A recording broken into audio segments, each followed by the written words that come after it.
ਸ਼ਲੋਕ ਮਹੱਲਾ ਤੀਜਾ। ਭੱਲੇ ਅਮਰਦਾਸ ਗੁਣ ਤੇਰੇ, ਤੇਰੀ ਉਪਮਾ ਤੋਹਿ ਬਣ ਆਵੈ।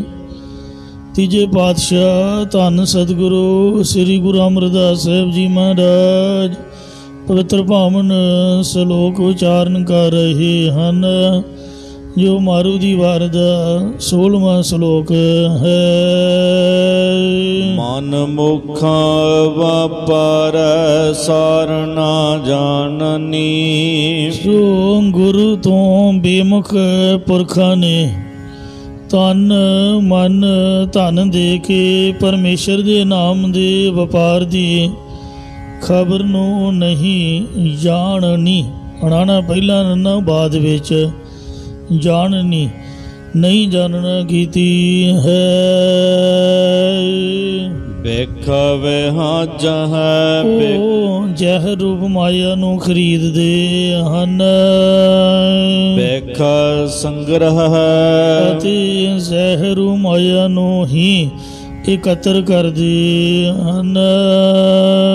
ਵੇਖ ਸਿਉ ਧਰ ਹੈ ਪਿਆਰ ਅਤੇ ਜ਼ਹਿਰੂ ਮਾਇਆ ਦੇ ਨਾਲ ਹੀ ਪ੍ਰੇਮ ਧਰਦੇ ਹਨ।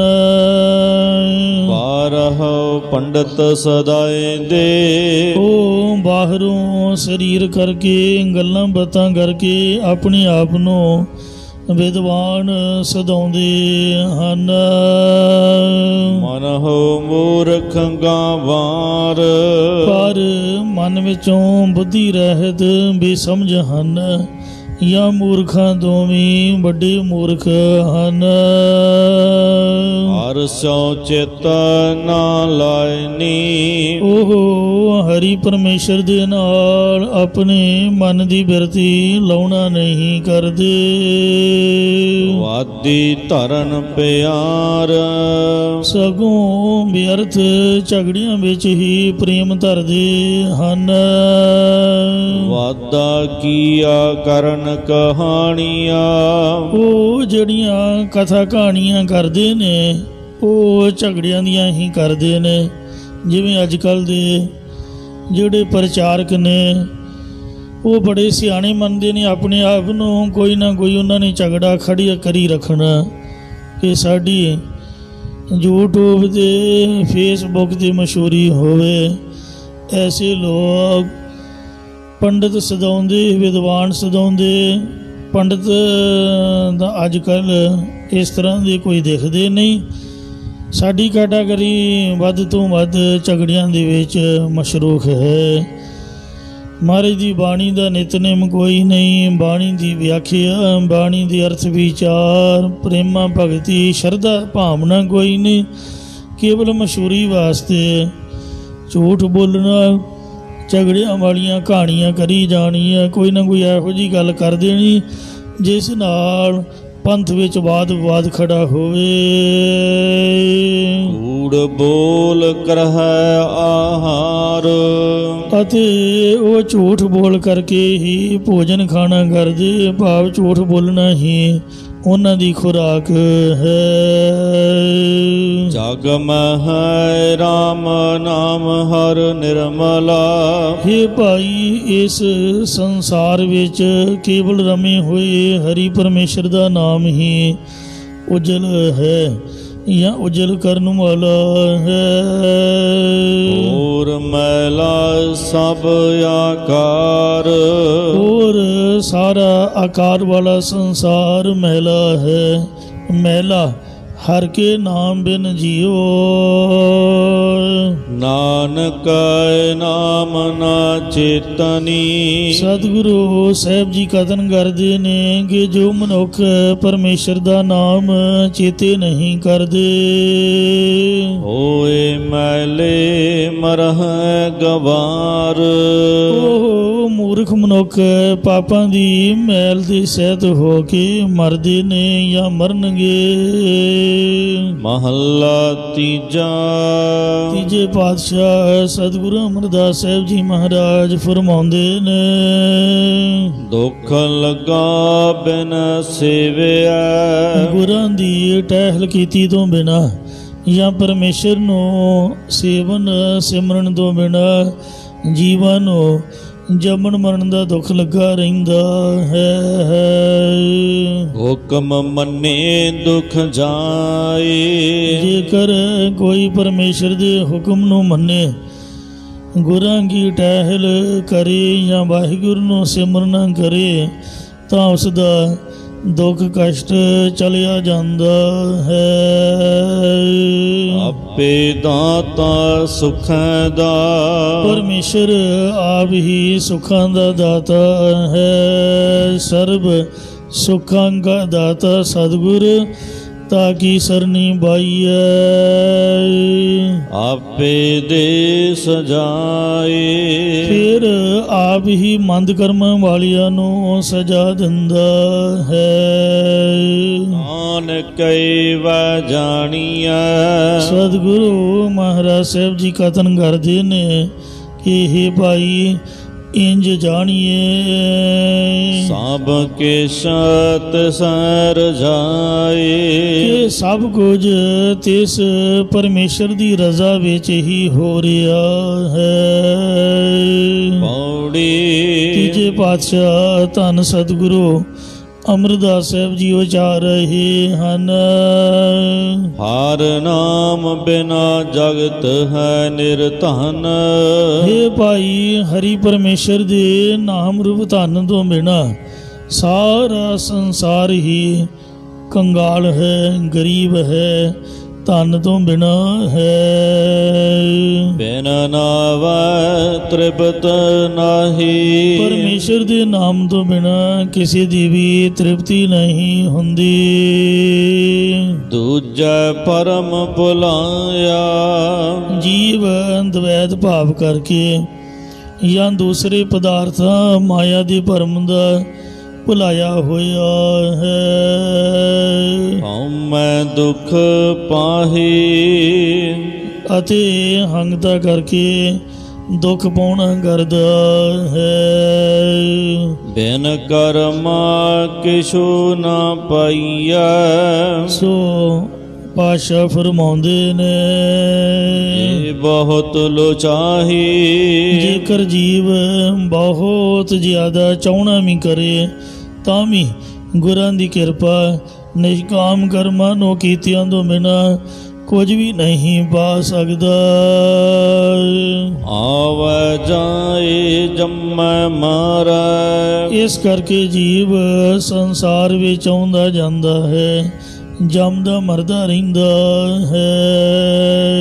ਗੁਰ ਸ਼ਬਦ ਛੁਟਾਹੀ, ਕੇਵਲ ਗੁਰਾਂ ਦੇ ਉਪਦੇਸ਼ ਦੀ ਕਮਾਈ ਕੀਤਿਆਂ ਹੀ ਜੰਮਣ ਮਰਨ ਤੋਂ ਛੁੱਟ ਸਕਦਾ ਹੈ।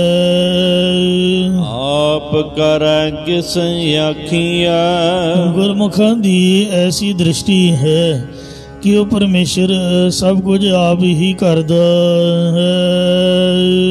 ਜਾ ਕੋ ਨਾਹੀ, ਫਿਰ ਉਸ ਤੋਂ ਬਿਨਾਂ ਕਿਸੇ ਹੋਰ ਨੂੰ ਕੀ ਆਖੀਏ, ਕਿਉਂਕਿ ਉਸ ਵਰਗਾ ਹੋਰ ਕੋਈ ਦੂਜਾ ਨਹੀਂ ਹੈ। ਸ਼ਲੋਕ ਮਹੱਲਾ ਤੀਜਾ। ਤੀਜੇ ਪਾਤਸ਼ਾਹ ਧੰਨ ਸਤਿਗੁਰੂ ਅਮਰਦਾਸ ਸਾਹਿਬ ਜੀ ਮਹਾਰਾਜ ਪਵਿੱਤਰ ਪਾਵਨ ਸ਼ਲੋਕ ਉਚਾਰ ਰਹੇ ਹਨ।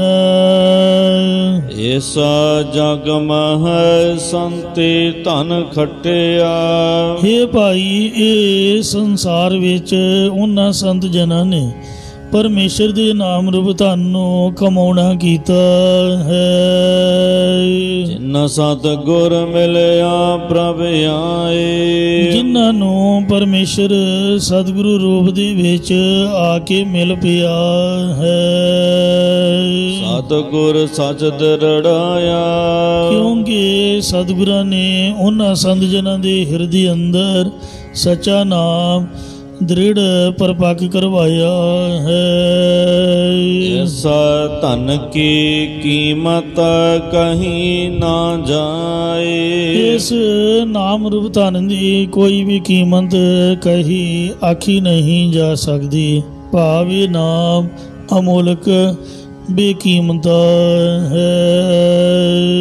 ਇਤ ਧਨ ਪਾਇਐ ਭੁਖ ਲਥੀ। ਇਸ ਨਾਮ ਰੂਪ ਧਨ ਦੇ ਪ੍ਰਾਪਤ ਕਰਨੇ ਕਰਕੇ ਉਹਨਾਂ ਸੰਤ ਜਨਾਂ ਦੀ ਆਸਾ ਤ੍ਰਿਸ਼ਨਾ ਰੂਪ ਸਾਰੀ ਭੁੱਖ ਲਹਿ ਗਈ ਹੈ। ਸੁਖ ਵਸਿਆ ਮਨ ਆਏ। ਅਤੇ ਆਤਮਿਕ ਸੁਖ ਜਾਂ ਸੁਖ ਸਰੂਪ ਪ੍ਰਭੂ ਉਹਨਾਂ ਦੇ ਮਨ ਹਿਰਦੇ ਵਿੱਚ ਆ ਕੇ ਵਸ ਗਿਆ ਹੈ। ਜਿਨ੍ਹਾਂ ਕਉ ਤੁਰ ਲਿਖਿਆ। ਜਿਨ੍ਹਾਂ ਮਨੁੱਖਾਂ ਨੂੰ ਤੁਰ ਆਦਿ ਤੋਂ ਹੀ ਨਾਮ ਧਨ ਪ੍ਰਾਪਤ ਹੋਣਾ ਮੱਥੇ ਉੱਪਰ ਲਿਖਿਆ ਸੀ। ਤਿਨੇ ਪਾਇਆ ਆਏ। ਤਿੰਨਾਂ ਮਨੁੱਖਾਂ ਨੇ ਹੀ ਇਸ ਜਨਮ ਵਿੱਚ ਆ ਕੇ ਵਾਹਿਗੁਰੂ ਨਾਮ ਧਨ ਨੂੰ ਗੁਰਾਂ ਦੁਆਰਾ ਪਾਉਣਾ ਕੀਤਾ ਹੈ। ਮਨ ਮੁਖ ਜਗਤ ਨਿਰਧਨ ਹੈ। ਮਨ ਦੇ ਪਿੱਛੇ ਤੁਰਨ ਵਾਲੇ ਲੋਕ ਜਾਂ ਜੀਵ ਜਾਂ ਮਨਮੁਖਾਂ ਦੀ ਸ੍ਰਿਸ਼ਟੀ ਸਦਾ ਨਾਮ ਰੂਪ ਧਨ ਤੋਂ ਹੀਣੀ ਹੋਣ ਕਰਕੇ ਨਿਰਧਨ ਕੰਗਾਲ ਹੈ। ਮਾਇਆ ਨੂੰ ਬਿਲ ਲਾਏ। ਕਿਉਂਕਿ ਉਹ ਤਾਂ ਮਾਇਆ ਨੂੰ ਹੀ ਇਕੱਠੀ ਕਰਨ ਲਈ ਵਿਰਲਾਪ ਕਰਦੇ ਰਹਿੰਦੇ ਹਨ। ਆਣ ਦਿਨ ਫਿਰਦਾ ਸਦਾ ਰਹੈ। ਮਨਮੁਖਾਂ ਦਾ ਜਗਤ ਦਿਨ ਰਾਤ ਹਮੇਸ਼ਾ ਮਾਇਆ ਵਾਸਤੇ ਵਿਅਰਥ ਹੀ ਭਟਕਦਾ ਫਿਰਦਾ ਰਹਿੰਦਾ ਹੈ। ਭੁੱਖਾ ਨਾ ਕਾਦੇ ਜਾਏ। ਪਰ ਫਿਰ ਵੀ ਉਸ ਦੀ ਪਦਾਰਥਾਂ ਦੀ ਸ਼ਰ ਭੁੱਖ ਕਦੇ ਵੀ ਨਹੀਂ ਜਾਂਦੀ। ਸ਼ਾਂਤ ਨਾ ਕਦੇ ਆਵਈ। ਫਿਰ ਉਹਨਾਂ ਮਨਮੁਖਾਂ ਨੂੰ ਕਦੇ ਵੀ ਸ਼ਾਂਤੀ ਨਹੀਂ ਆਉਂਦੀ। ਨਹਿ ਸੁਖ ਵਸੈ ਮਨ ਆਏ। ਅਤੇ ਨਾ ਹੀ ਉਹਨਾਂ ਦੇ ਮਨ ਹਿਰਦੇ ਵਿੱਚ ਆਤਮਿਕ ਸੁੱਖ ਆ ਕੇ ਵਸਦਾ ਹੈ। ਸਦਾ ਚਿੰਤਾ ਚਿਤ ਵਦਾਰਾ ਹੈ। ਮਨਮੁਖਾਂ ਦਾ ਮਨ ਹਮੇਸ਼ਾ ਹੀ ਚਿੰਤਾ ਸੋਗ ਤੇ ਹਮੇਸ਼ਾ ਹੀ ਚਿੰਤਾ ਮਨੋ ਚੇਤੇ ਕਰਦਾ ਰਹਿੰਦਾ ਹੈ। ਸਹਿਸਾ ਕਦੇ ਨਾ ਜਾਏ। ਔਰ ਉਹਨਾਂ ਦੇ ਅੰਦਰੋਂ ਕਦੇ ਵੀ ਪ੍ਰਮਾਣਗਤ ਸੰਸਾਰ ਪਰਮੇਗਤ ਸੰਸਾਰ ਅਤੇ ਵਿਪਰਜੇ ਆਦਿਕ ਸੰਸਾਰ ਨਹੀਂ ਜਾਂਦਾ। ਨਾਨਕ ਵਿਣ ਸਤਿਗੁਰ ਮਤ ਭਵੀ। ਸਤਿਗੁਰੂ ਜੀ ਕਥਨ ਕਰਦੇ ਨੇ ਕਿ ਸੱਚੇ ਗੁਰਾਂ ਦੀ ਪ੍ਰਾਪਤੀ ਤੋਂ ਬਿਨਾਂ ਉਹਨਾਂ ਮਨੁੱਖਾਂ ਦੀ ਮਤ ਬੁੱਧੀ ਅਕਲ ਭੌਂ ਗਈ ਉਲਟੀ ਹੋਈ ਪਈ ਹੈ। ਸਤਿਗੁਰ ਨੂੰ ਮਿਲੈ ਜੇਕਰ ਉਹ ਸਤਿਗੁਰਾਂ ਨੂੰ ਮਿਲ ਪੈਣ ਤਾਂ ਸ਼ਬਦ ਕਮਾਏ। ਤਾਂ ਹੀ ਉਹ ਗੁਰਾਂ ਦੇ ਉਪਦੇਸ਼ ਨੂੰ ਕਮਾ ਸਕਦੇ ਨੇ ਤੇ ਉਹਨਾਂ ਦੀ ਮਤ ਟਿਕਾਣੇ ਆ ਸਕਦੀ ਹੈ। ਸਦਾ ਸਦਾ ਸੁਖ ਮਹਿ ਰਹੈ। ਅਤੇ ਸ਼ਬਦ ਦੀ ਕਮਾਈ ਕਰਕੇ ਹਮੇਸ਼ਾ ਹਮੇਸ਼ਾ ਸੁਖ ਸਰੂਪ ਵਿੱਚ ਸਥਿਤ ਹੋ ਕੇ ਰਹਿ ਸਕਦੇ ਹਨ। ਸੱਚੇ ਮਹਿ ਸਮਾਏ। ਪਰ ਅਖੀਰ ਨੂੰ ਸੱਚੇ ਪ੍ਰਭੂ ਦੇ ਵਿੱਚ ਹੀ ਅਭੇਦ ਹੋ ਜਾਣਗੇ ਜਾਂ ਅਭੇਦ ਹੋ ਜਾਂਦੇ ਹਨ। ਮਹੱਲਾ ਤੀਜਾ। ਸ੍ਰੀ ਗੁਰੂ ਅਮਰਦਾਸ ਸਾਹਿਬ ਜੀ ਫਰਮਾਨ ਕਰ ਰਹੇ ਨੇ। ਜਿਨ ਉਪਾਈ ਮੇਦਨੀ। ਇਹ ਭਾਈ ਜਿਸ ਵਾਹਿਗੁਰੂ ਨੇ ਇਹ ਸ੍ਰਿਸ਼ਟੀ ਪੈਦਾ ਕੀਤੀ ਹੈ ਸੋਈ ਸਾਰ ਕਰੇ। ਉਹੀ ਆਪ ਸਭ ਜੀਵਾਂ ਦੇ ਪਾਲਣ ਪੋਸ਼ਣ ਦੀ ਸਾਰ ਸੰਭਾਲ ਕਰਦਾ ਕਰ ਰਿਹਾ ਹੈ। ਏਕੋ ਸਿਮਰਹੁ ਭਾਇ ਰਹੋ। ਇਸ ਲਈ ਹੈ ਮੇਰੇ ਭਰਾਵੋ ਉਸ ਅਦੁੱਤੀ ਪ੍ਰਭੂ ਨੂੰ ਹੀ ਸਿਮਰਨ ਕਰੋ। ਤਿਸ ਬਿਨ ਅਵਰ ਨ ਕੋਇ। ਕਿਉਂਕਿ ਤਿਸ ਵਾਹਿਗੁਰੂ ਤੋਂ ਬਿਨਾ ਹੋਰ ਕੋਈ ਵੀ ਸਾਡਾ ਸਹਾਰਾ ਨਹੀਂ ਹੈ। ਆਣ ਸ਼ਬਦ ਚੰਗਿਆਈਆਂ। ਇਹ ਭਾਈ ਚੰਗੇ ਕਰਮ ਪਰ ਉਪਕਾਰ ਕਰੋ ਅਤੇ ਗੁਰਾਂ ਦੇ ਉਪਦੇਸ਼ ਨੂੰ ਖਾਣਾ ਕਰੋ, ਭਾਵ ਧਾਰਨ ਕਰੋ, ਜਿਸ ਕਰਕੇ ਚਿਤ ਖਾਦ ਹੈ ਸਦਾ ਤ੍ਰਿਪਤ ਹੋਏ। ਜਿਸ ਉਪਦੇਸ਼ ਦੇ ਖਾਣ ਕਰਕੇ, ਭਾਵ ਧਾਰਨ ਕਰਨੇ ਕਰਕੇ ਹਮੇਸ਼ਾ ਵਾਸਤੇ ਸੰਤੁਸ਼ਟ ਹੋ ਜਾਈਦਾ ਹੈ। ਪੈਨਣ ਸਿਫਤ ਸੁਨਾਈ ਹੈ। हे ਭਾਈ, ਜੋ ਸਿਫਤੀ ਪਰਮੇਸ਼ਰ ਦੀ ਉਸਤਤੀ ਵਡਿਆਈ ਸ਼ਨਾਖਤ ਪਹਿਚਾਨ ਕਰਨੀ ਹੈ, ਇਹੀ ਵਸਤਰਾਂ ਦਾ ਪਹਿਨਣਾ ਕਰੋ। जैसा कि सिफत शर्म का कपड़ा मांगो हर गुण नानक रबत रहे। पहर सिर पाओ सेवक जन मेले हर नानक प्रगट पहारे। सदा सदा ओह उजला, क्योंकि वो सिफत रूप पोशाका हमेशा हमेशा शुद्ध साफ रहिंदा है। मैला कदे ना होए, ਅਤੇ ਕਦਾਚਿਤ ਵੀ ਮੈਲਾ ਨਹੀਂ ਹੁੰਦਾ ਹੈ। ਜਾਂ ਸਿਫਤ ਕਰਨ ਵਾਲਾ ਪੁਰਖ ਹਮੇਸ਼ਾ ਹਮੇਸ਼ਾ ਨਿਰਮਲ ਚਿੱਤ ਵਾਲਾ ਹੋ ਜਾਂਦਾ ਹੈ ਅਤੇ ਫਿਰ ਕਦੇ ਵੀ ਪਾਪਾਂ ਦੀ ਮਲੀਨਦਾਈ ਕਰਕੇ ਮੈਲਾ ਨਹੀਂ ਹੁੰਦਾ। ਸਹਿਜੇ ਸੱਚ ਤਨ ਖਟਿਆ, ਜਿਸ ਨੇ ਸੁਭਾਵਕ ਜਾਂ ਗਿਆਨ ਕਰਕੇ ਸੱਚੇ ਨਾਮ ਰੂਪ ਧਨ ਨੂੰ ਖਟਿਆ ਕਮਾਉਣਾ ਕੀਤਾ ਹੈ। ਥੋੜਾ ਕਦੇ ਨਾ ਹੋਏ, ਉਸ ਦਾ ਆਨੰਦ ਜਾਂ ਨਾਮ ਧਨ ਕਦੇ ਵੀ ਘਟ ਨਹੀਂ ਹੁੰਦਾ। ਦੇਹ ਨੂੰ ਸ਼ਬਦ ਸਿਗਾਰ ਹੈ, ਇਸ ਮਨੁੱਖਾ ਸਰੀਰ ਜਾਂ ਜੀਵ ਆਤਮਾ ਨੂੰ ਗੁਰਾਂ ਦੇ ਉਪਦੇਸ਼ ਦਾ ਉੱਤਮ ਸ਼ਿੰਗਾਰ ਹੈ। ਚਿਤ ਸਦਾ ਸਦਾ ਸੁਖ ਹੋਏ, ਭਾਵ ਸ਼ਬਦ ਹੀ ਸ਼ੋਭਨੀ ਕਰਨ ਵਾਲਾ ਹੈ। ਜਿਸ ਸ਼ਬਦ ਦੇ ਕਮਾਉਣ ਕਰਕੇ ਹਮੇਸ਼ਾ ਹਮੇਸ਼ਾ ਆਤਮਿਕ ਸੁਖ ਪ੍ਰਾਪਤ ਹੁੰਦਾ ਹੈ। ਨਾਨਕ ਗੁਰਮੁਖ ਬੁੱਝੀਐ, ਸਤਿਗੁਰੂ ਜੀ ਕਥਨ ਕਰਦੇ ਨੇ ਕਿ ਉਹੀ ਮਨੁੱਖ ਹੀ ਮੁਖੀ ਗੁਰਾਂ ਦੁਆਰਾ ਜਾਂ ਗੁਰਮੁਖਾਂ ਦੀ ਸੰਗਤ ਕਰਕੇ ਇਸ ਵਿਚਾਰ ਨੂੰ ਬੁੱਝਦਾ ਹੈ।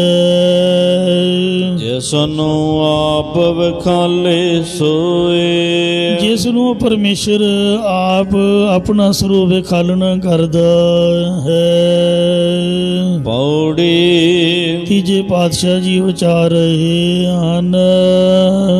ਅੰਤਰ ਜਪ ਤਪ ਸੰਜਮੋ, ਇਹ ਭਾਈ ਬਾਣੀ ਕਰਕੇ ਜਾਪ, ਸਰੀਰ ਕਰਕੇ ਤਪੱਸਿਆ ਅਤੇ ਇੰਦਰੀਆਂ ਦਾ ਦਮਨ ਕਰਨਾ ਆਦਿਕ ਸਾਧਨ ਹਿਰਦੇ ਦੇ ਵਿੱਚ ਹੀ ਅਸਥਿਤ ਹਨ। ਗੁਰ ਸ਼ਬਦੀ ਜਾਪੈ, ਪਰ ਗੁਰਾਂ ਦੇ ਉਪਦੇਸ਼ ਦੀ ਕਮਾਈ ਕਰਕੇ ਜਾਣੀਦੇ ਹਨ। ਹਰ ਹਰ ਨਾਮ ਧਿਆਈਐ, हे ਭਾਈ, ਜੇਕਰ ਹਰੇ ਪਰੇ ਕਰਨ ਵਾਲੇ ਹਰੀ ਪਰਮੇਸ਼ਰ ਦੇ ਨਾਮ ਨੂੰ ਧਿਆਈਏ, ਸਿਮਰਨ ਕਰੀਏ, ਹਉਮੈ ਅਗਿਆਨ ਗਵਾਪੈ, ਤਾਂ ਦੇਹ ਦੀ ਹਉਮੈ, ਗੁਣਾਂ ਦੀ ਹੰਗਦਾ ਮਮਦਾ ਅਤੇ ਸਰੂਪ ਦਾ ਗਿਆਨ ਗਵਾ ਮੇਟ ਲਈਦਾ ਹੈ। ਅੰਦਰ ਅੰਮ੍ਰਿਤ ਭਰਪੂਰ ਹੈ, हे ਭਾਈ, ਹਿਰਦੇ ਦੇ ਵਿੱਚ ਹੀ ਨਾਮ ਬ੍ਰਹਮਾਨੰਦ ਰੂਪ ਅੰਮ੍ਰਿਤ ਲਬਾਲਾ ਭਰਿਆ ਹੋਇਆ ਹੈ। ਚਾਖਿਆ ਸਾਧ ਜਪੈ, ਪਰ ਉਸ ਨਾਮ ਬ੍ਰਹਮਾਨੰਦ ਨੂੰ ਗੁਰਾਂ ਦੇ ਉਪਦੇਸ਼ ਦੁਆਰਾ ਚਖਿਆ, ਭਾਵ ਧਾਰਨ ਕੀਤਿਆਂ ਹੀ ਉਸ ਦਾ ਸਵਾਦ ਜਾਣੀਦਾ ਹੈ। ਜਿਨ ਚਾਖਿਆ ਸੇ ਨਿਰਭਉ ਪਏ, ਜਿਨ੍ਹਾਂ ਨੇ ਇਹ ਰਸ ਚਖਿਆ, ਧਾਰਨ ਕੀਤਾ ਹੈ, ਉਹ ਮਨੁੱਖ ਭੈ ਤੋਂ ਰਹਿਤ ਹੋਏ ਹਨ। ਸੇ ਹਰ ਰਸ ਤ੍ਰਾਪੈ, ਉਹ ਮਨੁੱਖ ਹਰੀ ਦੇ ਨਾਮ ਬ੍ਰਹਮਾਨੰਦ ਰੂਪ ਰਸ ਕਰਕੇ ਰਜ ਗਏ ਹਨ। ਸੋ ਜਾਣੈ ਜਿਨ ਚਾਖਿਆ ਹਰ ਨਾਮ ਅਮੋਲਾ, ਕੀਮਤ ਕਹੀ ਨ ਜਾਈਐ, ਕਿਆ ਕਹਿ ਮੁਖ ਬੋਲਾ। ਹਰ ਕਿਰਪਾ ਧਾਰ ਪੀ ਆਇਆ। ਜਿਨ੍ਹਾਂ ਮਨੁੱਖਾਂ ਨੂੰ ਹਰੀ ਪਰਮੇਸ਼ਰ ਨੇ ਆਪਣੀ ਮਿਹਰ ਦੀ ਦ੍ਰਿਸ਼ਟੀ ਧਾਰ ਕੇ ਇਹ ਰਸ ਪਿਲਾਉਣਾ ਕੀਤਾ ਹੈ, ਫਿਰ ਕਾਲ ਨਾ ਵਿਆਪੈ, ਉਹਨਾਂ ਨੂੰ ਮੁੜ ਕੇ ਮੌਤ ਦਾ ਡਰ ਨਹੀਂ ਲੱਗਦਾ। ਸੰਤ ਤੁਮਾਰੇ ਤੁਮਰੇ ਪ੍ਰੀਤਮ ਤਿਨ ਕੋ ਕਾਲ ਨਾ ਖਾਤੇ। ਜਿਨ੍ਹਾਂ ਨੇ ਅੰਮ੍ਰਿਤ ਰਸ ਹਰ ਕੀਰਤਨੋਂ ਕੋ ਵਿਰਲਾ ਬੀਵੈ, ਵਜਹੁ ਨਾਨਕ ਮਿਲੈ ਏਕ ਨਾਮ, ਰਿਤ ਜਪ ਜਪ ਜੀਵੈ। ਇਹ ਨਾਮ ਅੰਮ੍ਰਿਤ ਰਸ ਨੂੰ ਛਕਣਾ ਕੀਤਾ, ਕੀਰਤਨ ਦਾ ਰਸ ਪੀਤਾ ਹੈ, ਉਹਨਾਂ ਸੰਤਾਂ ਨੂੰ ਮੌਤ ਮਾਰ ਨਹੀਂ ਸਕਦੀ। ਸ਼ਲੋਕ ਮਹਲਾ ਤੀਜਾ। ਤੀਜੇ ਪਾਤਸ਼ਾਹ ਸਤਿਗੁਰੂ ਅਮਰਦਾਸ ਸਾਹਿਬ ਜੀ ਮਹਾਰਾਜ ਮਾਰੂ ਦੀ ਵਾਰ ਦਾ ਇਹ 18ਵਾਂ ਸ਼ਲੋਕ ਉਚਾਰ ਰਹੇ ਹਨ। ਲੋਕ ਅਵਗੁਣਾਂ ਕੀ ਬੰਨ੍ਹੈ ਗੰਠੜੀ। ਹੇ ਭਾਈ, ਜਗ ਦੇ ਲੋਕ ਤਾਂ ਗੁਨਾਹਾਂ ਦੀ ਗਠੜੀ ਬੰਨ੍ਹਦੇ ਹਨ, ਭਾਵ ਬੁੱਧ ਰੂਪ ਗਠੜੀ ਵਿੱਚ ਪਾਪਾਂ ਨੂੰ ਧਾਰਨ ਕਰਦੇ ਨੇ। ਗੁਣ ਨਾ ਵਿਹਾਜੈ ਕੋਏ, ਅਤੇ ਕੋਈ ਵੀ ਮਨੁੱਖ ਚੰਗੇ ਗੁਣਾਂ ਨੂੰ ਖਰੀਦਣਾ ਨਹੀਂ ਕਰਦਾ। ਗੁਣ ਕਾ ਗਾਹਕ ਨਾਨਕਾ, ਵਿਰਲਾ ਕੋਈ ਹੋਏ। ਸਤਿਗੁਰੂ ਸ੍ਰੀ ਗੁਰੂ ਅਮਰਦਾਸ ਸਾਹਿਬ ਜੀ ਮਹਾਰਾਜ ਕਥਨ ਕਰਦੇ ਨੇ ਕਿ ਸ਼ੁਭ ਗੁਣਾਂ ਦਾ ਖਰੀਦਦਾਰ ਕੋਈ ਵਿਰਲਾ ਟਾਵਾਂ ਟਾਵਾਂ ਹੀ ਮਹਾਂਪੁਰਖ ਹੁੰਦਾ ਹੈ। ਜਗ ਮੈਂ ਉਤਮ ਕਾਢੀਆ ਹੈ, ਵਿਰਲੇ ਕੇਈ ਕੇ। ਗੁਰ ਪ੍ਰਸਾਦੀ ਗੁਣ ਪਾਈਨ। ਜਿਸ ਮਨੁੱਖ ਨੂੰ ਜਿਸ ਨੂੰ ਨਜ਼ਰ ਕਰੇ, ਪਰਮਾਤਮਾ ਆਪਣੀ ਕਿਰਪਾ ਦ੍ਰਿਸ਼ਟੀ ਕਰਦਾ ਹੈ। ਜਿਸ ਤੇ ਵਾਹਿਗੁਰੂ ਕਿਰਪਾ ਦੀ ਮਿਹਰ ਦੀ ਨਿਗਾਹ ਪਾਉਂਦਾ ਹੈ। ਕਿਰਪਾ ਕਟਾਖ ਅਮਲੋਕਨ ਕੀਨੂ ਦਾਸ ਕਾ ਦੁਖ ਵਿਦਾਰਿਓ। ਉਹ ਗੁਰਾਂ ਦੀ ਕਿਰਪਾ ਮਿਹਰ ਸਦਕਾ ਸ਼ੁਭ ਗੁਣਾਂ ਨੂੰ ਪਾਉਣਾ ਕਰਦਾ ਹੈ। ਮਹਲਾ ਤੀਜਾ। ਗੁਣ ਅਵਗੁਣ ਸਮਾਨ ਹੈ।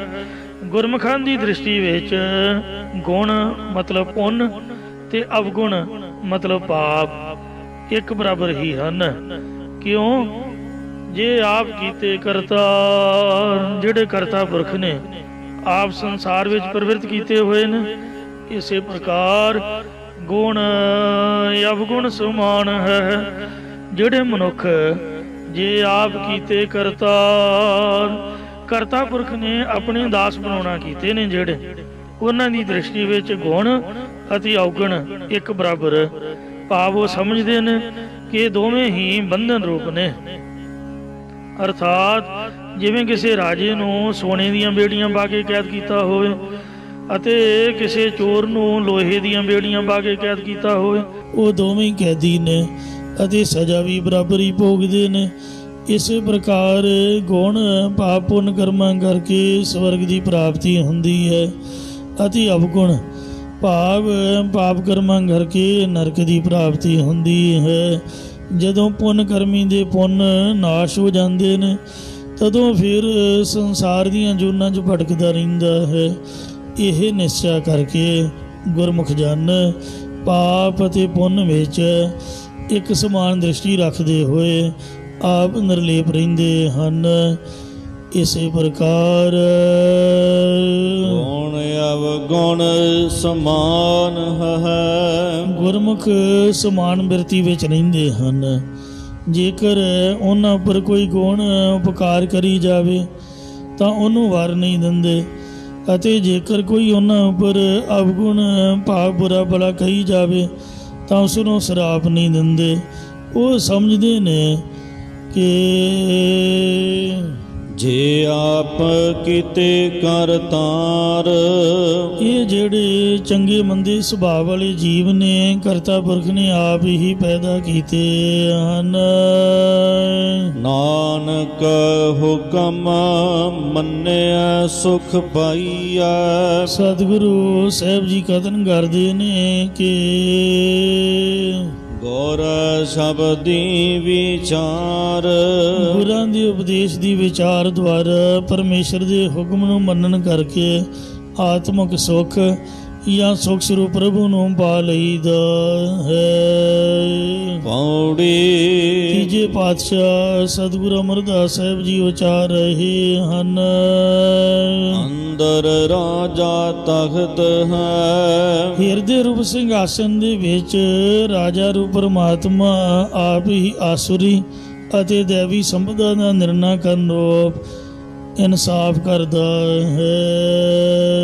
ਆਪੇ ਕਰੇ ਨਿਆਓ, ਆਪ ਹੀ ਜੀਵਨ ਦੇ ਕੀਤੇ ਹੋਏ ਕਰਮਾਂ ਦਾ ਸੰਸਾਰ ਰੂਪੀ ਤਖਤ ਦੇ ਅੰਦਰ ਬੈਠ ਕਰਕੇ ਰਾਜਾ ਰੂਪ ਹਰੀ ਇਨਸਾਫ ਕਰਦਾ ਹੈ। ਗੁਰ ਸ਼ਬਦੀ ਦਰ ਜਾਣੀਐ, ਜੋ ਇਸ ਸੰਸਾਰ ਦੇ ਅੰਦਰ ਵਿੱਚ ਅੰਤਕੰਡ ਮਹਲ ਦਾ ਅੰਦਰ ਮਹਲ ਅਸਰਾਓ, ਅਸਰਾਉ ਆਸਰਾ ਰੂਪ ਹਰੀ ਹੈ। ਸਰੀਰ ਮਹਲ ਅੰਤਕੰਡ ਮਹਲ ਦੇ ਅੰਦਰ ਗੁਰ ਸ਼ਬਦੀ ਦਰ ਜਾਣੀਐ, ਉਸ ਨੂੰ ਗੁਰਾਂ ਦੇ ਉਪਦੇਸ਼ ਦੁਆਰਾ ਅੰਦਰ ਹੀ ਜਾਣ ਲਈਦਾ ਹੈ। ਇਸੇ ਪ੍ਰਕਾਰ ਗੁਰ ਸ਼ਬਦੀ ਦਰ ਜਾਣੀਐ, ਉਸ ਵਾਹਿਗੁਰੂ ਨੂੰ ਹਰੀ ਦੇ ਗਿਆਨ ਰੂਪ ਦਰਵਾਜ਼ੇ ਨੂੰ ਗੁਰਾਂ ਦੇ ਉਪਦੇਸ਼ ਦੁਆਰਾ ਜਾਣ ਲਈਦਾ ਹੈ। ਅੰਦਰ ਮਹਲ ਅਸਰਾਓ, ਜੋ ਇਸ ਸਰੀਰ ਰੂਪੀ ਮਹਲ ਦੇ ਅੰਦਰ ਆਸਰਾ ਰੂਪ ਹੈ। ਖਰੇ ਪਰਖ ਖਜ਼ਾਨਾ ਪਾਈਆ ਨਾ, ਪ੍ਰਭੂ ਸੱਚੇ ਸੁੱਚੇ ਮਨੁੱਖਾਂ ਨੂੰ ਪਰਖ ਕੇ ਆਪਣੇ ਸਰੂਪ ਰੂਪੀ ਖਜ਼ਾਨੇ ਵਿੱਚ ਪਾ ਲੈਂਦਾ ਹੈ। ਹੋਟਿਆ ਨਾਹੀ ਥਾਓ, ਅਤੇ ਮੰਦ ਕਰਮ ਕਰਨ ਵਾਲੇ ਮਨਮੁੱਖਾਂ ਨੂੰ ਬੈਕੁੰਠ ਵਿੱਚ ਕੋਈ ਵੀ ਥਾਂ ਪ੍ਰਾਪਤ ਨਹੀਂ ਹੁੰਦੀ। ਸਭ ਸਚੋ ਸਚ ਵਰਤਦਾ, ਇਹ ਭਾਈ ਸਾਰੇ ਜੀਵਾਂ ਅੰਦਰ ਨਿਸ਼ਚੈ ਕਰਕੇ ਸੱਚ ਸਰੂਪ ਪਰਮਾਤਮਾ ਆਪ ਹੀ ਵਰਤ ਰਿਹਾ ਹੈ। ਸਦਾ ਸਚ ਨਿਆਓ, ਅਤੇ ਉਹ ਹਮੇਸ਼ਾ ਸੱਚਾ ਹੀ ਨਿਆਂ ਇਨਸਾਫ ਕਰਦਾ ਹੈ। ਅੰਮ੍ਰਿਤ ਕਾ ਰਸ ਆਇਆ, ਉਹਨਾਂ ਗੁਰਮੁਖਾਂ ਨੂੰ ਹੀ ਅੰਮ੍ਰਿਤ ਨਾਮ ਬ੍ਰਹਮਾਨੰਦ ਰਸ ਸਵਾਦ ਆ ਕੇ ਪ੍ਰਾਪਤ ਹੋਇਆ ਹੈ। ਮਨ ਵਸਿਆ ਨਾਉ, ਜਿਸ ਦੇ ਮਨ ਹਿਰਦੇ ਵਿੱਚ ਪਰਮੇਸ਼ਰ ਦਾ ਨਾਮ ਵਸ ਗਿਆ ਹੈ। ਸ਼ਲੋਕ ਮਹੱਲਾ ਪਹਿਲਾ, ਪਹਿਲੇ ਪਾਤਸ਼ਾਹ ਧੰਨ ਸਤਿਗੁਰੂ ਨਾਨਕ ਦੇਵ ਮਹਾਰਾਜ ਜੀ ਪਾਵਨ ਸ਼ਲੋਕ ਉਚਾਰ ਰਹੇ ਨੇ।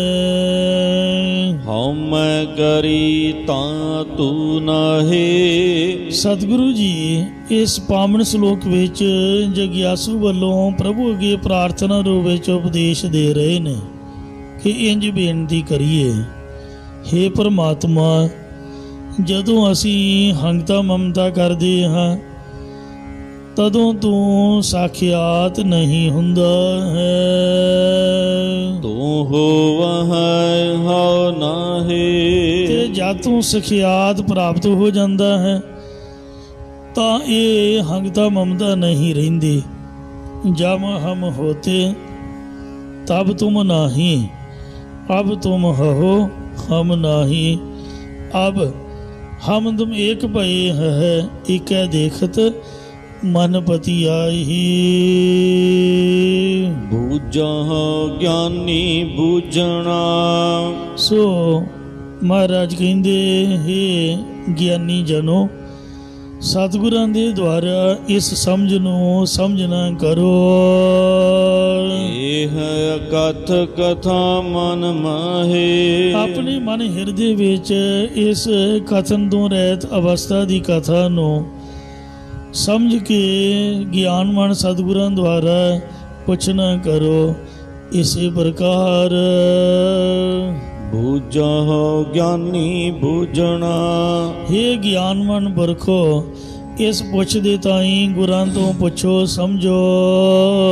ਇਹ ਕਥ ਕਥਾ ਮਨ ਮਾਹੇ, ਅਤੇ ਆਪਣੇ ਮਨ ਵਿੱਚ ਇਸ ਕਥਨ ਤੋਂ ਰਹਿਤ ਕਥਾ ਨੂੰ ਸਮਝ ਲਵੋ ਕਿ ਜਦੋਂ ਹਉਮੈ ਮਿਟ ਜਾਂਦੀ ਹੈ ਉਸ ਸਮੇਂ ਹੀ ਪਰਮੇਸ਼ਰ ਦੀ ਪ੍ਰਾਪਤੀ ਹੁੰਦੀ ਹੈ।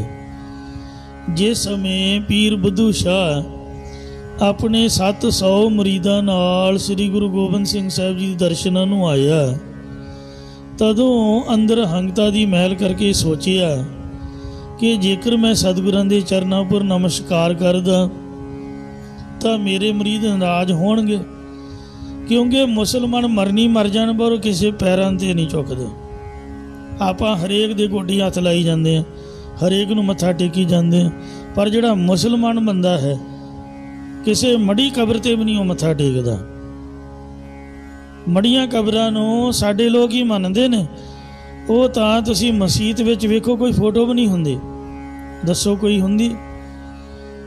कोई उत्थे मड़ी कबर है जिन्नों चुकदे हो? केवल हत्थ उपर नूं करके ते तां नूं ध्यान करदे ने अते खुदा दी नमाज़ पढ़दे, खुदा नूं नमस्कारां करदे ने। जिहड़ा मुसलमान बंदा है वो साडे सिखां नालों साडे हिंदुआं नालों 1000 गुना चंगा है। उठ फरीदा उजू साज, सुबह निवाज गुजार, जो सिर साईं नानवे सो सिर का पोतार। आपां नूं गुरु ग्रंथ साहिब ते भरोसा ही नहीं, कदी सज्जे कदी खब्बे कदी अगे कदी पिछे 1000 वार मत्था टेकांगे, जिस तरह यकीन नहीं हुंदा महाराज ते एक बार मत्था टेक के। तो इस वास्ते फोटो नूं तां उक्का ही नहीं मनदे, क्योंकि फोटो 'च थोड़ा भगवान बैठा होया। भगवान दा ज्योति स्वरूप है।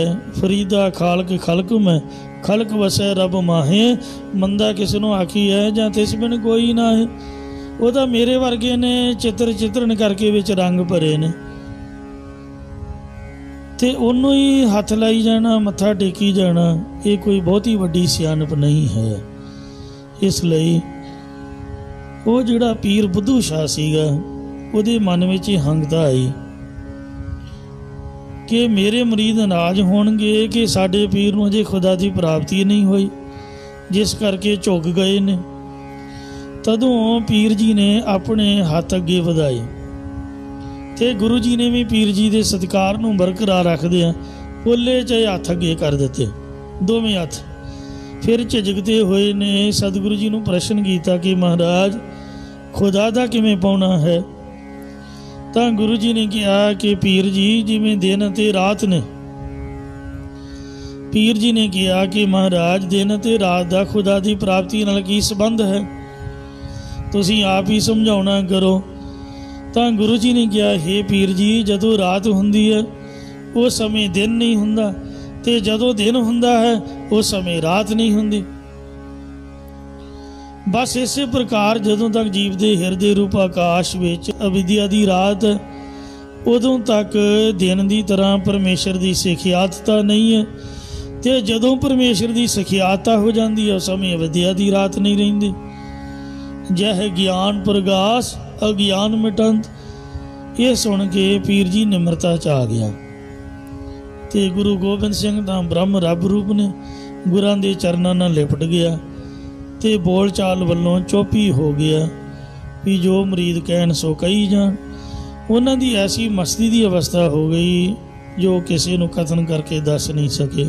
सो इस प्रकार ये जिहड़ी अकथ कथा है, कथन कहन को सोझी नाही, जो पेखै तिस बन आवे। फिर एक इहदा साला सीगा, बीबी नसीरा बेगम दा भरा जिहड़ा, जदों औरंगजेब ने इनू 10,000 फौज दे के आनंदपुर साहिब भेजिया, इन्हें भी चढ़ाई की भावना दे नाल गुरु जी नूं जितन की कोशिश विच दिल्ली तो चढ़ के आउणा कीता। नसीरा बेगम ने समझाया कि भरा गुरु गोबिंद सिंह जी रब रूप है, ते तू उन्हां दे चरनी हथ ला के उन्हां तो ज्ञान हासिल करे।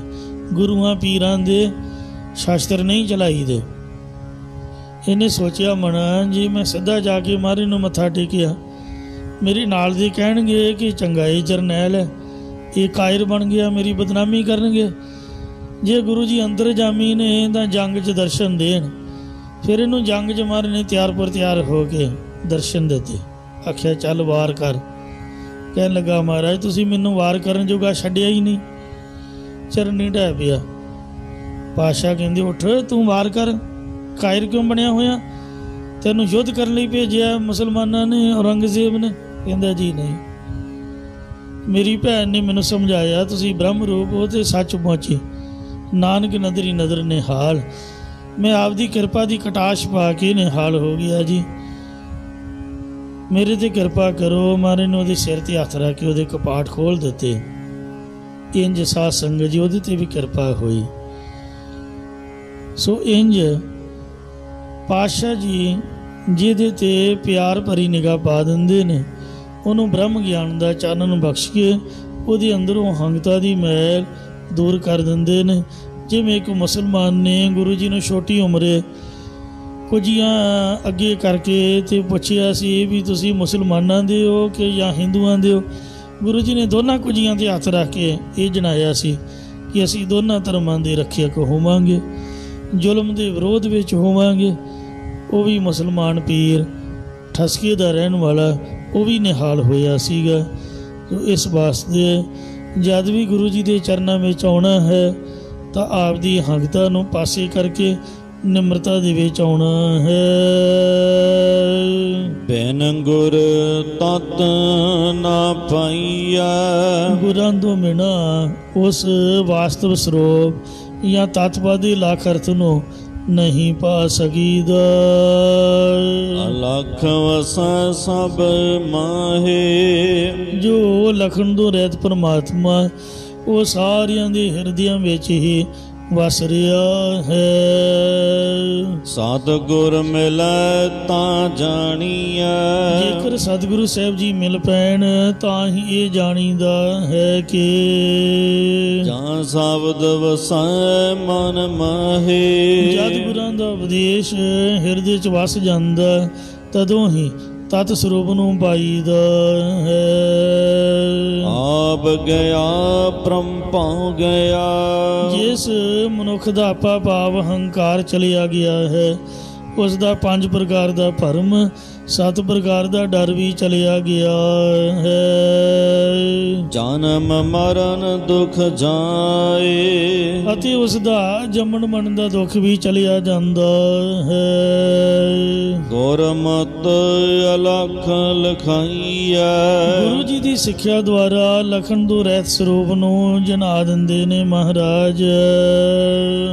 ਤਮ ਮਤ ਤਰਾਹੇ, ਗੁਰਾਂ ਦੀ ਸਿੱਖਿਆ ਸੰਸਾਰ ਸਮੁੰਦਰ ਤੋਂ ਤਾਰਨ ਵਾਲੀ ਸਭ ਤੋਂ ਉਤਮ ਸ੍ਰੇਸ਼ਟ ਹੈ। ਨਾਨਕ ਸੋ ਹੰਸਾ ਜਪ ਜਪਹੁ, ਸਤਿਗੁਰੂ ਜੀ ਕਥਨ ਕਰਦੇ ਨੇ ਕਿ ਸੋ ਉਹ ਹੰਗ ਮੈਂ ਹਾਂ ਅਤੇ ਹੰਗ ਮੈਂ ਸਾ ਉਸ ਪ੍ਰਭੂ ਦਾ ਰੂਪ ਹਾਂ, ਜਾਂ ਸੋ ਉਸ ਤਤਪਦ ਦਾ ਲੱਖ ਅਰਥ ਰੂਪ ਈਸ਼ਰ ਅਤੇ ਹੰਗ ਤਵੰਗ ਪਦ ਦਾ ਲੱਖ ਅਰਥ ਰੂਪ ਜੀ। ਇਹਨਾਂ ਦੋਹਾਂ ਦੇ ਗੁਣ ਅਤੇ ਔਗੁਣਾਂ ਦਾ ਤਿਆਗ ਕਰਕੇ ਭਾਵ ਈਸ਼ਰ ਦਾ ਵਾਚ ਅਰਥ ਛੱਡ ਕੇ ਅਤੇ ਜੀਵ ਦਾ ਵੀ ਵਾਚ ਅਰਥ ਅਲਪਗਤ ਆਦਿਕ ਛੱਡ ਕੇ ਹੰਗ ਮੈਂ ਸਾ ਉਸ ਅਸਪਦ ਦਾ ਰੂਪ ਹਾਂ, ਜਾਂ ਉਹ ਬ੍ਰਹਮ ਹੰਗ ਮੇਰਾ ਰੂਪ ਹੈ ਅਤੇ ਹੰਗ ਮੈਂ ਸਾ ਉਸ ਬ੍ਰਹਮ ਦਾ ਰੂਪ ਹਾਂ।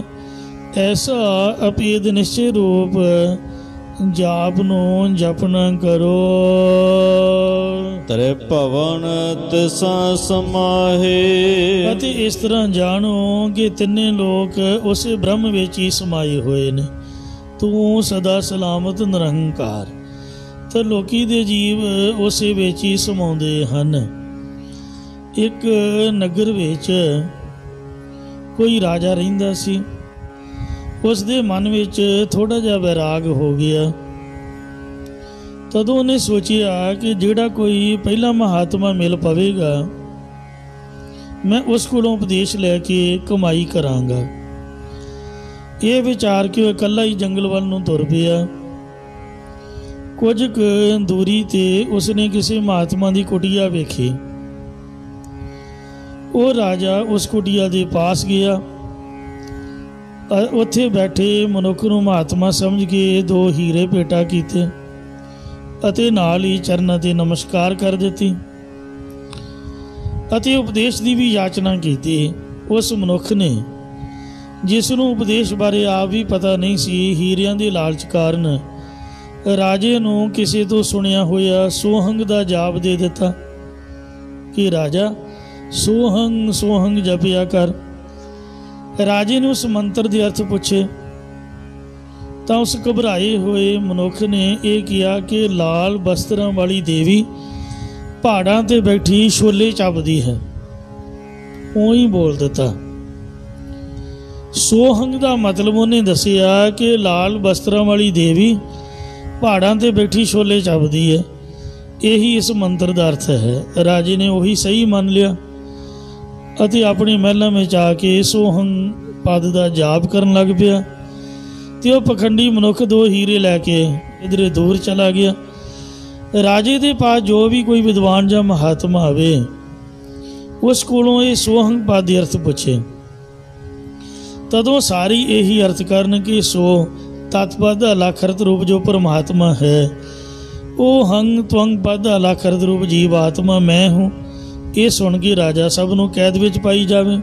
ਇਹ ਸਾਰੇ ਗਲਤ ਅਰਥ ਕਰਦੇ ਨੇ, ਜੋ ਮੈਂ ਅਰਥ ਯਾਦ ਕੀਤਾ ਉਹ ਸਹੀ ਹੈ। ਤਦੋਂ ਉੱਥੇ ਇੱਕ ਪੂਰਨ ਮਹਾਤਮਾ ਨੂੰ ਰਾਜੇ ਦੀ ਇਸ ਗੱਲ ਦਾ ਪਤਾ ਲੱਗਾ। ਉਹਨਾਂ ਨੇ ਕਿਹਾ ਕਿ ਇਸ ਰਾਜੇ ਨੂੰ ਭਰਮ ਪਿਆ ਹੋਇਆ, ਜੋ ਇਸ ਨੂੰ ਸਮਝਾਉਣਾ ਚਾਹੀਦਾ। ਮਹਾਤਮਾ ਜੀ ਰਾਜੇ ਦੇ ਦਰਬਾਰ ਵਿੱਚ ਪਹੁੰਚੇ ਤੇ ਰਾਜੇ ਨੇ ਆਦਰ ਮਾਣ ਦਿੱਤਾ ਤੇ ਪਹਿਲਾਂ ਦੀ ਤਰ੍ਹਾਂ ਇਹਨਾਂ ਮਹਾਤਮਾ ਦੇ ਕੋਲੋਂ ਸੋਹੰਗ ਪਦ ਦਾ ਅਰਥ ਪੁੱਛਿਆ। ਉਸ ਸਮੇਂ ਮਹਾਤਮਾ ਨੇ ਕਿਹਾ ਕਿ ਲਾਲ ਬਸਤਰਾਂ ਵਾਲੀ ਦੇਵੀ ਪਹਾੜਾਂ ਤੇ ਬੈਠੀ ਛੋਲੇ ਚੱਬਦੀ ਹੈ। ਤਦੋਂ ਰਾਜਾ ਬਹੁਤ ਖੁਸ਼ ਹੋਇਆ ਕਿ ਇਹੀ ਅਰਥ ਸਹੀ ਨੇ, ਇਹ ਮਹਾਤਮਾ ਪੂਰਨ ਹੈ। ਮਹਾਤਮਾ ਜੀ ਕੁਝ ਮੁਸਕਰਾਏ ਤੇ ਰਾਜੇ ਨੂੰ ਪੁੱਛਿਆ ਕਿ ਤੂੰ ਕੁਝ ਸ਼ਾਸਤਰਾਦਿਕ ਵੀ ਪੜ੍ਹਿਆ ਜਾਂ ਨਹੀਂ। ਉਸ ਰਾਜੇ ਨੇ ਕਿਹਾ ਕਿ ਮੈਂ ਕੁਝ ਨਹੀਂ ਪੜ੍ਹਿਆ। ਮਹਾਤਮਾ ਨੇ ਕਿਹਾ ਕਿ ਜੇਕਰ ਤੂੰ ਕੁਝ ਪੜ੍ਹਨ ਦੀ ਇੱਛਾ ਰੱਖਦਾ ਤਾਂ ਅਸੀਂ ਤੈਨੂੰ ਪੜ੍ਹਾ ਦਿੰਦੇ ਹਾਂ। ਰਾਜੇ ਨੇ ਪੜ੍ਹਨ ਲਈ ਹਾਂ ਕਰ ਦਿੱਤੀ। ਜਦੋਂ ਮਹਾਤਮਾ ਨੇ ਰਾਜੇ ਨੂੰ ਵਿਆਕਰਨ ਦੀਆਂ 5 ਸੰਧੀਆਂ ਪੜ੍ਹਾਈਆਂ, ਪੜ੍ਹਾਉਣ ਤੋਂ ਬਾਅਦ ਰਾਜੇ ਨੂੰ ਕਿਹਾ ਕਿ ਹੁਣ ਤੂੰ ਸੋਹੰਗ ਪਦ ਦੇ ਅਰਥ ਕਰ। ਤਦੋਂ ਰਾਜੇ ਨੇ ਕਿਹਾ ਕਿ ਸੋ ਤਤਪਦ ਅਲਖਰਤ ਰੂਪ ਜੋ ਪਰਮਾਤਮਾ ਹੈ ਤੇ ਹੰਗ ਤਵੰਗ ਪਦ ਅਲਖਰਤ ਜੋ ਆਤਮਾ ਮੈਂ ਉਹ ਹਾਂ। ਮਹਾਤਮਾ ਨੇ ਸੁਣ ਕੇ ਕਿਹਾ ਕਿ ਰਾਜਨ ਤੂੰ ਗਲਤ ਅਰਥ ਕਰਦਾ। ਤੇਰਾ ਅਰਥ ਤਾਂ ਉਹ ਠੀਕ ਸੀ ਜੋ ਪਹਿਲਾਂ ਕਹਿੰਦਾ ਸੀ ਕਿ ਲਾਲ ਬਸਤਰਾਂ ਵਾਲੀ ਦੇਵੀ ਪਹਾੜਾਂ 'ਤੇ ਬੈਠੀ ਛੋਲੇ ਚੱਬਦੀ ਹੈ। ਰਾਜੇ ਨੇ ਸ਼ਰਮਿੰਦਾ ਜਿਹਾ ਹੋ ਕੇ ਕਿਹਾ ਕਿ ਮਹਾਤਮਾ ਜੀ ਉਹ ਅਰਥ ਨਹੀਂ ਬਣ ਸਕਦਾ। ਮਹਾਤਮਾ ਜੀ ਨੇ ਕਿਹਾ ਫਿਰ ਤੂੰ ਜੋ ਵਿਦਵਾਨ ਮਹਾਤਮਾ ਪਰ ਕੈਦ ਕੀਤੇ ਨੇ ਉਹਨਾਂ ਦਾ ਭਲਾ ਕੀ ਕਸੂਰ, ਉਹਨਾਂ ਨੂੰ ਰਿਹਾ ਕਰ ਦੇ। ਤਦੋਂ ਰਾਜੇ ਨੂੰ ਸਾਰੇ ਮਨੁੱਖ ਰਿਹਾ ਕਰ ਦਿੱਤੇ ਤੇ ਸਹੀ ਅਰਥਾਂ ਨਾਲ ਸੋਹੰਗ ਪਦ ਦਾ ਜਾਪ ਕਰਨ ਲੱਗ ਪਿਆ। ਮੈਂ ਬ੍ਰਹਮ ਰੂਪ ਹਾਂ ਅਤੇ ਬ੍ਰਹਮ ਮੇਰਾ ਰੂਪ ਹੈ। ਐਸੇ ਜਾਪ ਸਾ ਵਿਕਲਪ ਕਹੇ ਜਾਂਦੇ ਨੇ, ਪਰ ਵਾਹਿਗੁਰੂ ਮੰਤਰ ਵਿੱਚ ਕੋਈ ਕਲਪਨਾ ਨਹੀਂ ਹੈ। ਵਾਹਿਗੁਰੂ ਸ਼ੁੱਧ ਬ੍ਰਹਮ ਦਾ ਜਨਾਇਕ ਹੈ। ਜਿਵੇਂ ਵਾਹ ਵਿਆਪਕ ਹੇ ਪ੍ਰਗਟ ਗੋ ਭੂਮਾਰੂ ਬ੍ਰਹਮ ਅਤੇ ਰੂ ਚੇਤਨ ਨੂੰ ਬ੍ਰਹਮ ਪਾ ਪਰਮੇਸ਼ਰ ਸਾਰੇ ਵਿਆਪਕ ਪ੍ਰਗਟ ਸਰੂਪ ਹੈ ਅਤੇ ਚੇਤਨ ਰੂਪ ਹੋ ਕੇ ਸਾਰਿਆਂ ਦੇ ਹਿਰਦਿਆਂ ਰੂਪੀ ਭੂਮੀ ਤੋਂ ਅਗਿਆਨ ਨੂੰ ਨਾਸ਼ ਕਰਕੇ ਗਿਆਨ ਦਾ ਪ੍ਰਕਾਸ਼ ਕਰਨੇ ਵਾਲਾ ਹੈ। ਇਸ ਵਿੱਚ ਸੋਹੰਗ ਆਦਿ ਕੋਈ ਕਲਪਨਾ ਨਹੀਂ ਕੀਤੀ ਗਈ। ਇਸ ਲਈ ਸਤਿਗੁਰਾਂ ਨੇ ਸਾਨੂੰ ਵਾਹਿਗੁਰੂ ਮੰਤਰ ਸਿਮਰਨ ਕਰਨ ਲਈ ਦਿੱਤਾ ਹੈ, ਜਿਸ ਦਾ ਭਾਵ ਵਾਹਿਗੁਰੂ ਵਾਹਿਗੁਰੂ ਕਰਦਿਆਂ ਕਬੀਰ ਤੂੰ ਕਰਤਾ ਤੂੰ ਹੋਆ ਮੁਝ ਮੈਂ ਰਹਾ ਨਾ ਹੂੰ, ਜਬ ਆਪਾ ਪਰ ਕਾ ਮਿਟ ਗਿਆ ਜਤ ਦੇਖੋ ਤਤ ਤੂੰ। ਮਹੱਲਾ ਤੀਜਾ। ਸ੍ਰੀ ਗੁਰੂ ਅਮਰਦਾਸ ਸਾਹਿਬ ਜੀ ਫਰਮਾਨ ਕਰਦੇ ਹਨ। ਮਨ ਮਾਨ ਕਾਇ ਜਿਨ ਪਰਖਿਆ, ਜਿਨ੍ਹਾਂ ਨੇ ਆਪਣੇ ਅੰਤःਕਰਨ ਰੂਪ ਮਾਨਕ ਨੂੰ ਪਰਖਣਾ ਕੀਤਾ ਹੈ। ਗੁਰ ਸ਼ਬਦੀ ਵਿਚਾਰ, ਗੁਰਾਂ ਦੇ ਉਪਦੇਸ਼ ਦੀ ਵਿਚਾਰ ਕਰਕੇ ਇਸ ਹਿਰਦੇ ਦੇ ਅੰਦਰ ਹੀ ਮਾਨਕ ਦੀ ਤਰ੍ਹਾਂ ਸ਼ੁੱਧ ਬ੍ਰਹਮ ਵਿਆਪਕ ਹੈ। ਆਪਣੇ ਹਿਰਦੇ ਦੇ ਅੰਦਰ ਮਾਨਕ ਰੂਪ ਸ਼ੁੱਧ ਬ੍ਰਹਮ ਨੂੰ ਪਰਖਿਆ ਭਾਵ ਯਥਾਰਥ ਗਿਆਨ ਜਾਣਿਆ ਹੈ। ਸੇ ਜਨ ਵਿਰਲੇ ਜਾਣੀਆ ਹੈ। ਉਹ ਪੁਰਖ ਇਸ ਜਗਤ ਦੇ ਵਿੱਚ, ਸੰਸਾਰ ਵਿੱਚ ਬਿਰਲੇ ਟਾਮੇ ਟਾਮੇ ਹੀ ਜਾਣੇ ਜਾਂਦੇ ਨੇ। ਕਲ ਯੁਗ ਵਿੱਚ ਸੰਸਾਰ, ਕਿਉਂਕਿ ਕਲਯੁਗ ਦਾ ਸਮਾਂ ਬੜਾ ਭਿਆਨਕ ਜਾ ਰਿਹਾ ਹੈ, ਇਹਦੇ 'ਚ ਪੂਰਾ ਕੋਈ ਨਹੀਂ ਹੈ। ਜਗ ਮੈਂ ਉਤਮ ਕਾਢੀਆ ਹੈ ਵਿਰਲੇ ਕੇਈ ਕੇ। ਕੋਈ ਵਿਰਲੇ ਮਹਾਤਮਾ ਜਾਣੇ ਜਾਂਦੇ ਜਿਨ੍ਹਾਂ ਨੇ ਆਪਦੇ ਮਨ ਰੂਪੀ ਮਾਨਕ ਨੂੰ ਪਰਖਿਆ ਹੈ। ਆਪੈ ਨੂੰ ਆਪ ਮਿਲ ਰਹਿਆ, ਜਿਸ ਨੇ ਆਪਣੇ ਅੰਦਰੋਂ ਹੰਗਤਾ ਮਮਤਾ ਹਉਮੈ ਦੁਬਦਾ ਮਾਰ, ਹੰਗਤਾ ਤੇ ਦੁਚਿੱਤੀ ਮਾਰ ਦਿੱਤੀ ਹੈ। ਉਹ ਆਪਣੇ ਆਪ ਨੂੰ ਆਪ ਹੀ ਮਿਲ ਰਹੀ ਹੈ, ਜਾਂ ਜੋ ਆਪਣੇ ਆਤਮਾ ਦੇ ਅੰਦਰ ਆਪ ਰੂਪ ਹੋ ਕੇ ਪਰਮਾਤਮਾ ਮਿਲ ਰਿਹਾ ਹੈ, ਉਹ ਮਨੁੱਖ ਉਸ ਵਿੱਚ ਮਿਲ ਜਾਂਦਾ ਹੈ। ਜੋਤ ਮਿਲੀ ਸੰਗ ਜੋਤ ਰਹਿਆ ਕਾਲ ਦਾ। ਨਾਨਕ ਨਾਮ ਰਤੇ ਦੁਤਰ ਤਰੇ। ਸਤਿਗੁਰੂ ਸਾਹਿਬ ਜੀ ਕਥਨ ਕਰਦੇ ਨੇ ਕਿ ਜੋ ਪਰਮੇਸ਼ਰ ਦੇ ਨਾਮ ਦੇ ਵਿੱਚ ਜਾਂ ਨਾਮੀ ਪ੍ਰਭੂ ਵਿੱਚ ਰੰਗੇ ਹੋਏ ਨੇ, ਉਹ ਇਸ ਕਠਿਨਤਾਈ ਨਾਲ ਪਾਰ ਹੋਣ ਵਾਲੇ ਸੰਸਾਰ ਸਮੁੰਦਰ ਤੋਂ ਤਰ ਗਏ ਨੇ। ਭਉ ਜਲ ਬਿਖਮ ਸੰਸਾਰ, ਜੋ ਜਗਤ ਜੰਮਣ ਮਰਨ ਜਾਂ ਜਮਾਂ ਦੇ ਪੈ ਰੂਪੀ ਜਲ ਨਾਲ ਭਰਿਆ ਹੋਇਆ ਤਰਨਾ ਅਤਿਅੰਤ ਹੀ ਕਠਿਨ ਹੈ, ਉਸ ਤੋਂ ਗੁਰਮੁਖ ਮਹਾਤਮਾ ਤਰ ਗਏ ਹਨ। ਪੌੜੀ ਤੀਜੇ ਪਾਤਸ਼ਾਹ ਸਤਿਗੁਰੂ ਅਮਰਦਾਸ ਸਾਹਿਬ ਜੀ ਉਚਾਰ ਰਹੇ ਨੇ। ਮਨ ਮੁਖ ਅੰਦਰ ਨਾ ਭਾਲਨੀ, ਆਪਣੇ ਮਨ ਦੇ ਮਗਰ ਤੁਰਨ ਵਾਲੇ ਗੁਰੂ ਤੋਂ ਬੇਮੁਖ ਪੁਰਖ ਮਨਮੁਖ ਆਪਣੇ ਹਿਰਦੇ ਵਿੱਚ ਪਰੀ ਪਰਮਾਤਮਾ ਨੂੰ ਤਾਂ ਲੱਭਦੇ ਨਹੀਂ ਤੇ ਬਾਹਰ ਲੱਭਦੇ ਫਿਰਦੇ ਨੇ। ਕਾਹੇ ਰੇ ਬਨ ਖੋਜਨ ਜਾਈ, ਸਰਬ ਨਿਵਾਸੀ ਸਦਾ ਅਲੇਪਾ ਤੋਹੀ ਸੰਗ ਸਮਾਈ। ਰਹਾਓ ਪੋਪ ਮਤ ਜਿਉ ਬਾਸ ਬਸਤ ਹੈ, ਮੁਕਰ ਮਾਹੀ ਜੈਸੀ ਸਾਈ। ਤੈਸੇ ਹੀ ਹਰ ਬਸੇ ਨਿਰੰਤਰ, ਕਾਟੇ ਹੀ ਖੋਜੋ ਪਾਈ। ਜਿਉਂ ਕਸਤੂਰੀ ਮਿਰਗ ਨਾ ਜਾਣੇ, ਭਰਮ ਦਾ ਭਰਮ ਭੁਲਾਇਆ। ਕਸਤੂਰੀ ਦਾ ਜਿਹੜਾ ਨਾਪਾ ਹੁੰਦਾ ਹੈ ਉਹ ਹਰਨ ਦੀ ਧੁੰਨੀ ਵਿੱਚ ਹੁੰਦਾ ਹੈ ਹੇਠਲੇ ਪਾਸੇ, ਪਰ ਉਹ ਲੱਭਦਾ ਫਿਰਦਾ ਝਾੜੀਆਂ ਦੇ ਵਿੱਚ। ਕਦੀ ਕਿਸੇ ਝਾੜੀ 'ਚ ਮੱਥਾ ਮਾਰਦਾ, ਕਦੀ ਕਿਸੇ ਖੂਨ ਕੱਢ ਲੈਂਦਾ, ਮਾਰਦਾ ਮੱਥਾ ਮਾਰਦਾ ਮਾਰਦਾ ਭਟਕਦਾ ਉੱਥੇ ਹੀ ਮਰ ਜਾਂਦਾ। ਹਾਂ ਕਿਤੇ ਕੁਦਰਤ ਦੇਵ ਨੇਤ ਨਾਲ ਉਹਦੀਆਂ ਨਾਸਕਾਂ ਧੁੰਨੀ ਨੂੰ ਲੱਗ ਜਾਣ, ਮੁੜ ਕੇ ਉਹਦੀ ਭਟਕਣਾ ਮਿਟ ਜਾਂਦੀ ਹੈ। ਇਉਂ ਜੋ ਪਰਮਾਤਮਾ ਦੀ ਜੋਤ ਹੈ, ਉਹ ਹੈ ਤਾਂ ਸਭਨਾਂ ਦੇ ਹਿਰਦਿਆਂ ਵਿੱਚ। ਸਭ ਮਹਿ ਜੋਤ, ਜੋਤ ਹੈ ਸੋਏ, ਤਿਸ ਦੇ ਚਾਨਣ ਸਭ ਮੈਂ ਚਾਨਣ ਹੋਏ। ਅਤੇ ਜੋ ਪ੍ਰਭੂ ਦਾ ਨਾਮ ਹੈ, ਨੌ ਨਿਧੀ ਅੰਮ੍ਰਿਤ ਪ੍ਰਭ ਕਾ ਨਾਮ, ਦੇਹੀ ਮੈਂ ਇਸਕਾ ਵਿਸ਼ਰਾਮ। ਨੌ ਨਿਧੀਆਂ ਦਾ ਖਜ਼ਾਨਾ ਪ੍ਰਭੂ ਦਾ ਨਾਮ ਇਸ ਦੇਹ ਦੇ ਵਿੱਚ ਵਿਸ਼ਰਾਮ ਕਰ ਰਿਹਾ, ਪਰ ਇਹ ਲੱਭਦਾ ਬਾਹਰ ਫਿਰਦਾ ਹੈ। ਕਦੀ ਕਿਸੇ ਬਾਬੇ ਦੇ ਪੈਰ ਘੁੱਟਦਾ, ਬਾਬਾ ਜੀ ਸਾਨੂੰ ਨਾਮ ਦੇ ਦਿਓ। ਬਾਬਾ ਜੀ ਤਾਂ ਆਪ ਪੂਜਾ ਦੇ ਵਿੱਚ, ਦੇਹ ਦੀ ਪੂਜਾ ਦੇ ਵਿੱਚ, ਹੰਕਾਰ ਦੇ ਵਿੱਚ ਮਰਿਆ ਪਿਆ। ਨਾਮ ਦਾ ਖੁਦ ਆਪ ਨਹੀਂ ਜਪਦਾ। ਨਾਮ ਇਹਦਾ ਅਰਥ ਹੈ ਮੋਹ ਤੋਂ ਰਹਿਤ ਹੋ ਜਾਣਾ। ਜਿਹਨੂੰ ਆਪ ਦਾ ਹੀ ਮੋਹ ਹੈ, ਹੰਗਤਾ ਆਪਣੇ ਸਰੀਰ ਦੀ ਉਹ ਨਹੀਂ ਛੱਡੀ, ਦੱਸੋ ਨਾਮ ਕੀ ਪ੍ਰਾਪਤ ਕਰੇਗਾ? ਉਹਦੇ ਕੋਲ ਤਾਂ ਆਪ ਦਾ ਨਾਮ ਨਹੀਂ। ਉਹ ਤਾਂ ਖੁਦ ਆਪ ਦੇਹ ਦੇ ਅੰਦਰ ਵੜਿਆ ਬੈਠਾ ਹੈ, ਉਹ ਦੂਜੇ ਨੂੰ ਨਾਮ ਕੀ ਦੇਊਗਾ? ਉਹ ਪਖੰਡੀ ਲੋਕ ਨੇ। ਇਉਂ ਭਟਕਦਾ ਜੀਵ ਆਖਰ ਹੰਬ ਕੇ ਡਿੱਗ ਪੈਂਦਾ ਹੈ। ਜੇਕਰ ਆਪਦੇ ਸਤਸੰਗਤ ਰੂਪੀ ਘਰ ਦੇ ਵਿੱਚ ਨਾਨਕ ਹੈ ਘਰ ਕੇਵਲ ਨਾਮ, ਜਿਹੜਾ ਸਾਡਾ ਆਪਣਾ ਘਰ ਹੈ, ਸਾਡੇ ਮਾਂ ਪਿਓ ਦਾ ਘਰ, ਬੱਚਿਆਂ ਦਾ ਘਰ ਹੁੰਦਾ। ਸੋ ਸਤਿਗੁਰੂ ਨਾਨਕ ਦੇਵ ਜੀ ਦਾ ਘਰ, ਇਸ ਵਿੱਚ ਜੇ ਕਿਤੇ ਆ ਜਾਏ ਭੁੱਲ ਭੁਲੇਖੇ, ਤਾਂ ਸ੍ਰੀ ਗੁਰੂ ਗ੍ਰੰਥ ਸਾਹਿਬ ਦੇ ਵਿੱਚੋਂ ਨਾਮ ਦੀ ਸੁਗੰਧੀ ਪ੍ਰਾਪਤ ਕਰਕੇ ਫਿਰ ਹਿਰਦੇ ਵਿੱਚੋਂ ਹੀ ਪ੍ਰਭੂ ਨੂੰ ਲੱਭ ਲੈਂਦਾ ਹੈ।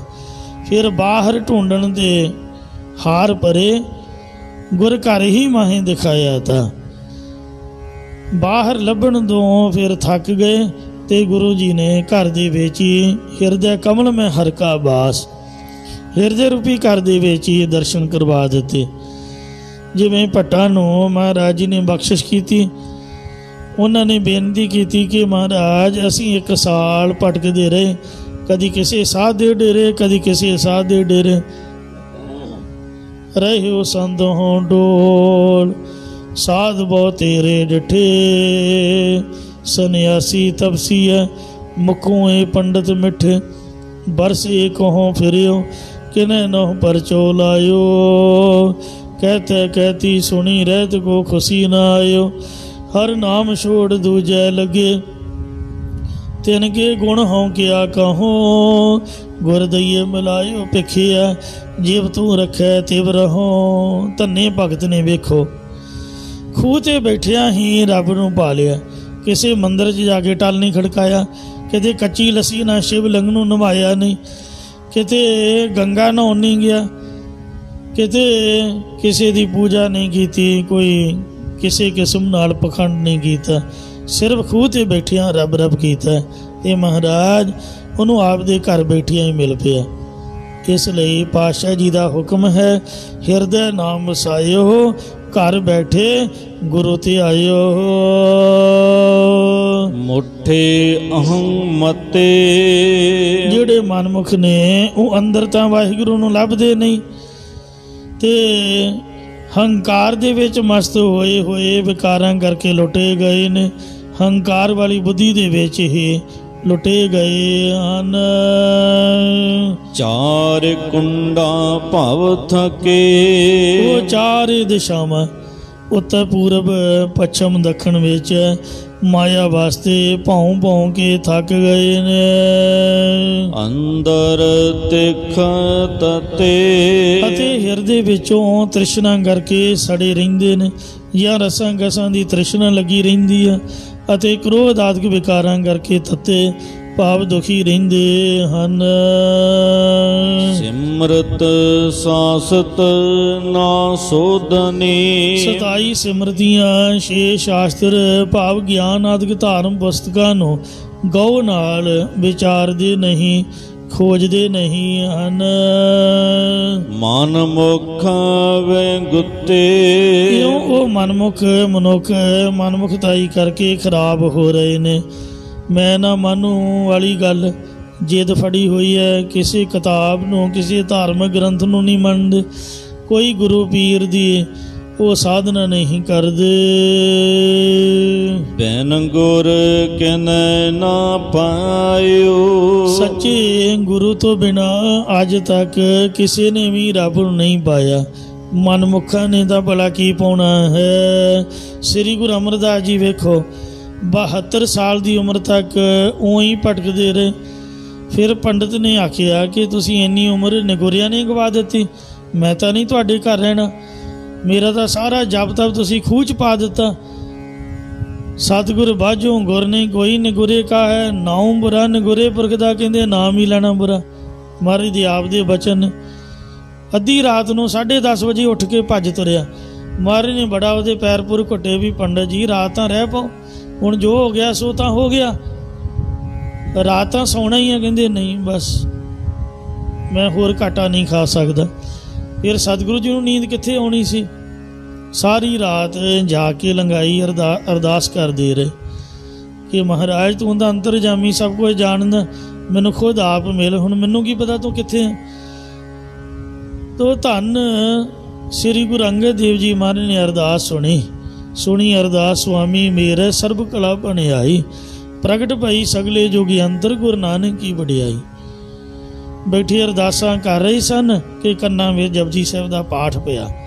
एक ओंकार सतनाम करता पुरख निरभउ निर्वैर अकाल मूरत अजूनी सैभं गुर प्रसाद जप।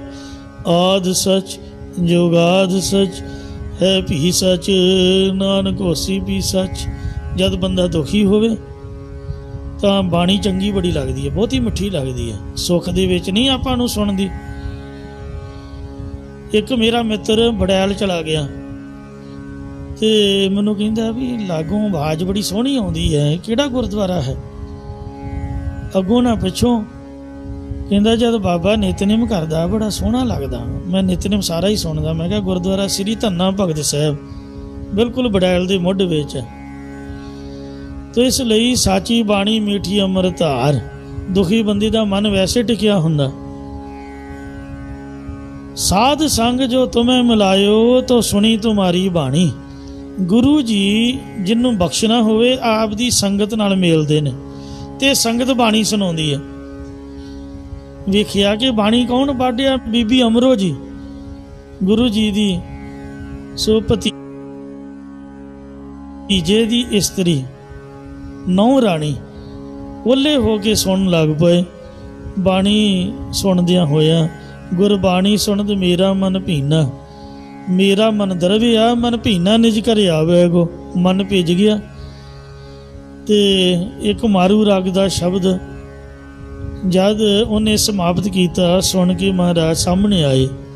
ਆਖਿਆ ਬੀਬੀ ਭੈਣਾ ਕਿਹਨਾਂ ਦੀ ਬਾਣੀ ਆ? ਕਹਿੰਦੇ ਸਤਿਗੁਰੂ ਨਾਨਕ ਦੇਵ ਜੀ ਦੀ। ਮੈਨੂੰ ਵੀ ਦਰਸ਼ਨ ਕਰਾ।